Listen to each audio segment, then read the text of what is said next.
ಆಹಾ, ಇನ್ನೇನಿಲ್ಲ. ಮಕ್ಕಳು ಪಾಪ, ಎಳೆ ಮಕ್ಕಳು ತಟ್ಟೆಲಿ ಹಾಕಿದ್ರೆ ತಿನ್ನಕ್ಕೆ ಬರಲ್ಲ. ಪಾಪ ಅವನಿಗೆ ಬಾಯಲ್ಲಿ ಬೆರಳಿಟ್ರು ಕಚ್ಚಕ್ಕೆ ಬರಲ್ಲ. ಅಂಥ ಒಳ್ಳೆ ಮಗ ನಮ್ಮ ಮನೇಲಿರೋನು. ತಿನ್ಸ್ಕೊಳ್ಳೋದು ನೋಡೋನು ಇಷ್ಟಪಟ್ಟು ತಿನ್ನಿಸ್ಕೊತಾನೆ. ಇದನ್ನ ಮಾತ್ರ ಬೇರೆ ಊಟ ಎಲ್ಲ ಅವನೇ ಮಾಡ್ಕೋತಾನೆ.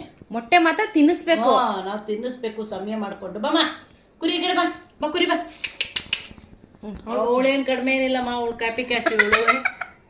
ಇವಳು ಕಾಪಿ ಕ್ಯಾಟು. ಏನ್ರ ಮಕ್ಳ ಅಮ್ಮನ ಕೈ ತುತ್ತು ಕಂಡ್ರು ನೋಡು. ಅವ್ನು ಕಾಯ್ತಾನೆ ಇವಾಗ. ತಟ್ಟೆಲಿ ತಿನ್ನಲ್ಲ, ತಿನ್ಸ್ಬೇಕು ಅವನಿಗೆ. ಇದೇ ಹೇಳ್ಕೊಡು, ಒಂದು ಒಳ್ಳೆ ಬುದ್ಧಿ ಹೇಳ್ಕೊಡ್ಬೇಡ. ನಾನೆಲ್ಲ ಹೋಗ್ಬಿಟ್ರೆ ನೀ ತಿನ್ನಿಸ್ಬೇಕು ಹಿಂಗೇನೆ. ಇವ್ರ ಫ್ಯಾನ್ಸ್ ಬಂದು ತಿನ್ಸ್ತಾರೆ ಬಿಡು, ದಿನ ಕೈ ತುತ್ತು ತಿನ್ಸ್ತಾರೆ. ನೋಡು ಕುರಿನ, ಇವನ್ನ ನೋಡಿ ಇವಳು ಕೆಟ್ಟಿರೋದು ತಿನ್ಸಮ್ಮ ಅಂತ.